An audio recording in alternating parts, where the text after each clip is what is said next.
श्री हरि दोस्तों, प्राचीन काल से ही दीपक जलाने का प्रचलन चला आ रहा है। हमारे वेद पुराण भी दीपक के विशेष महत्व को बताते हैं। तो आज के वीडियो में मैं आप लोगों को बताऊंगी कि यदि हम अपने घर पे दीपक प्रज्वलित करते हैं तो उससे हमारे घर पर क्या प्रभाव पड़ता है। साथ में दीपक जल जाने के बाद जो बची हुई बातें होती है उसका हमें क्या करना चाहिए, कूड़े में फेंकना चाहिए, क्या ऐसे काम में लेना चाहिए जिससे हमारे घर में चल रही कई प्रकार की परेशानियां जो हैं वो खत्म हो जाए। जी हाँ दोस्तों, दीपक की बची हुई बाती से हम कई सारे ऐसे प्रयोग करते हैं जिनसे हमारे घर में काफी अच्छा हमें बदलाव देखने को मिलता है।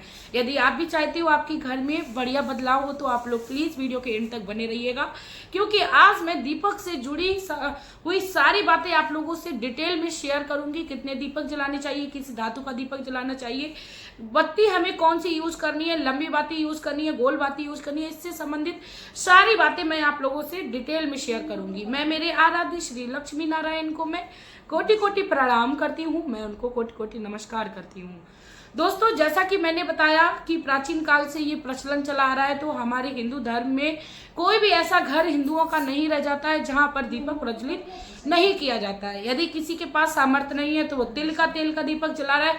कुल मिला के दीपक हर किसी के यहाँ प्रज्वलित किया जाता है और करना भी चाहिए, क्योंकि दोस्तों जब हम दीपक को प्रज्वलित करके भगवान के समक्ष रखते हैं तो उसमें से जो किरणें निकलती हैं भगवान की फोटो मूर्ति में टकराकर और हमारे ऊपर जब उनका प्रभाव पड़ता है तो इससे हमारे अंदर एक पॉजिटिव ऊर्जा आती है। यदि हमारे अंदर नेगेटिविटी होती है वो खत्म होती है, यानी हमारे अंदर दिव्य शक्तियों का एक ऊर्जा मिलती है। क्योंकि दिव्य शक्तियां हमें सिर्फ और सिर्फ भगवान के जो पंच तत्व हैं उनके ही द्वारा मिल सकती हैं। पंच तत्व जैसे आकाश, पृथ्वी, जल, वायु, अग्नि, इन सब तत्वों से यदि हम दिव्य शक्तियों को पाना चाहें तो ये हमारे लिए बहुत ही ज्यादा एक सरल साधन हो जाता है। तो दीपक हमें भगवान के समक्ष हमेशा ही जलाना चाहिए। उससे पहले मैं आप लोगों से और बात एक कहना चाहूंगी कि प्लीज यदि मेरे द्वारा बताई हुई इन्फॉर्मेशन आपको अच्छी लगे तो प्लीज आप लोग मेरे चैनल को पक्का सब्सक्राइब करिएगा, वीडियो को लाइक करिएगा, कमेंट में श्री लक्ष्मी नारायण का मेरे मोटिवेशन के लिए एक प्यारा सा कमेंट करिएगा, क्योंकि आपका एक लक्ष्मी नारायण का कमेंट मेरे अंदर एक उत्साह को बढ़ा देता है। तो चलिए बात करते हैं कि दीपक से हमें और कौन कौन से काम है जो करने चाहिए।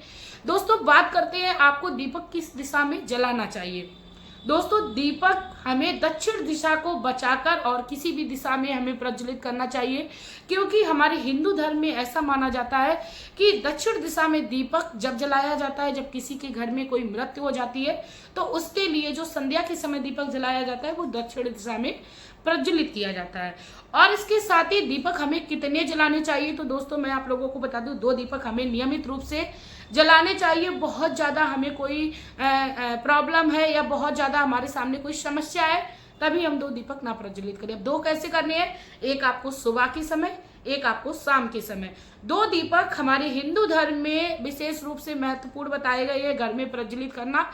और दोस्तों वैसे तो कई बार हमारे ऋषि मुनि ये भी बताते हैं कि तुलसी के गमले में हमें दीपक प्रज्वलित करना हमारे घर में सुख समृद्धि की बढ़ोतरी में बहुत ही ज्यादा तेज गति हो जाती है। तो आप तुलसी के गमले में भी, आपकी इच्छा है, आप चाहें तो तुलसी के गमले में भी एक दीपक जला के रखें सुबह में या शाम में। आपका जब भी आपको समय मिले उस समय में आप तुलसी के गमले में, क्योंकि तुलसी का गमला माता लक्ष्मी का साक्षात स्वरूप है, भगवान श्री हरि को अति प्रिय है। यदि आप तुलसी के गमले के पास केले का वृक्ष लगाते हैं तो इससे भी आपके घर में श्री लक्ष्मी नारायण का वास होता है, आपके घर में दरिद्रता खत्म होती है और आपके घर में यदि किसी प्रकार की कोई निगेटिव ऊर्जा है तो वह भी दूर चली जाती है।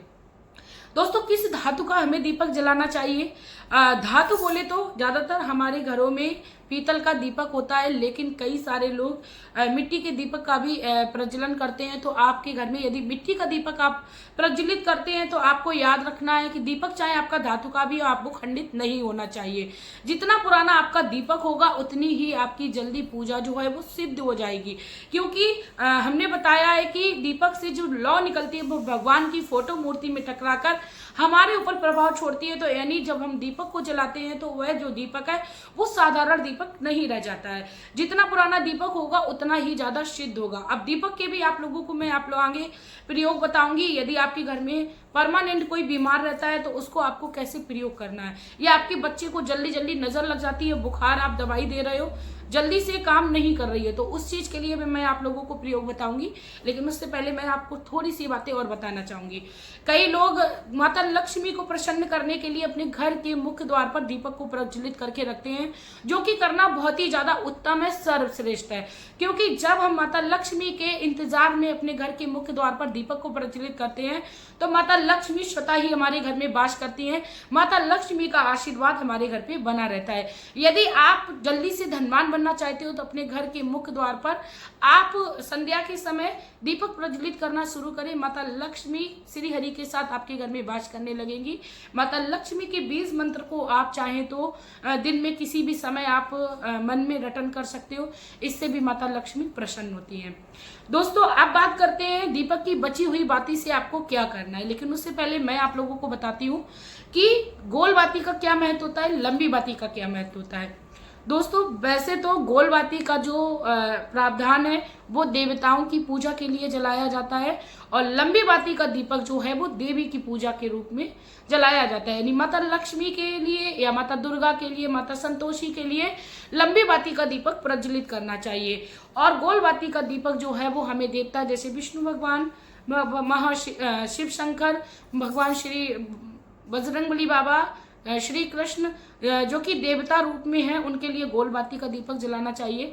लेकिन मैं तो ये कहना चाहूंगी कि मायने ये नहीं रखता आप गोल बाती का दीपक लगा रही हैं, लंबी बाती का दीपक लगा रही, मायने ये रखता है आपका श्रद्धा, आपकी भावना भगवान के लिए कितनी है। क्योंकि भगवान वहीं पर वास करते हैं जहां पर भगवान के लिए भाव होता है।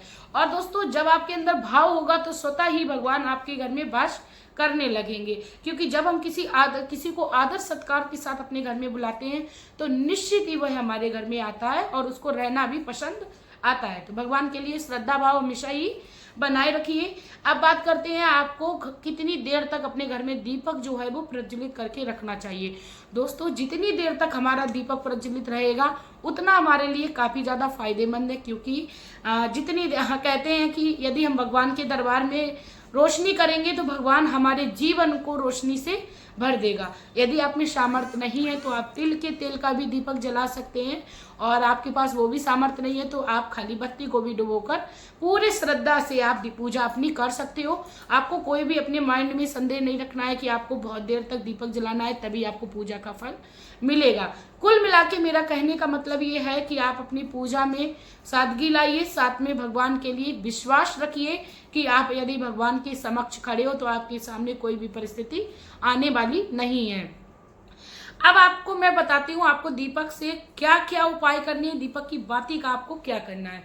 दोस्तों, कई बार हमने देखा है कि हमारे घर में दीपक में लगी हुई बाती जो जलकर बच जाती है उसको हम लोग कई लोग कचड़े में फेंक देते हैं। मैं तो नहीं फेंकती हूँ।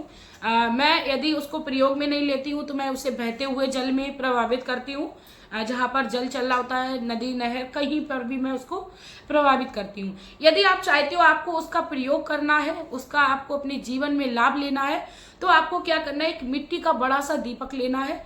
उसमें आपके घर में जितनी भी बची हुई बाती हैं उनको रख लेना है। उसमें आपको कपूर रखना है, 2 लौंग रखनी है, उसका आपको धुआं पूरे घर में करना है। क्योंकि दोस्तों, दीपक की जो बची हुई बाती होती है वह भी एक सिद्ध रूप में हो जाती है। जब उसका धुआं आप अपने घर में करते हो, आपके घर के किसी कोने में भी यदि नकारात्मक ऊर्जा है वह भी आपके घर से दूर चली जाती है। आपके घर का एक माहौल अलग सा बन जाता है, भगवान की कृपा सी आपको पूरे घर में लगने लगती है। तो आपको दीपक की बची हुई बाती का ये प्रयोग कर लेना है। साथ में आप लोगों को मैं बताती हूँ, यदि आपको या आपके बच्चे को लंबे समय से बीमारी चली आ रही है, आपके बच्चे को आप बार बार दवाई दे रहे हो, उसके बाद भी बुखार नहीं उतर रहा है, तो आपको क्या करना है, शाम के समय या दिन में आप ये प्रयोग करना चाहते हो तो 1 घंटे के लिए दीपक आप किसी भी जल में डालकर रख दीजिए, और 1 घंटे के बाद या पूरी रात्रि के लिए आप रखना चाहते हो तो उसको डालकर दीपक को रख दीजिए। आप उसमें से दीपक निकालकर उस जल का सेवन उस व्यक्ति को कराएं जिसको लंबे समय से बीमारी चल रही है। यदि बच्चे को बुखार है तो उस जल से आप बच्चे को नहला सकते हो या खुद भी नहा सकते हो। आप देखेंगे आपका जो बुखार जल्दी से उतर नहीं रहा था, जल्दी से उतर जाएगा। जो भी ज्वर होगा वो धीरे धीरे करके खत्म होने लगेगा।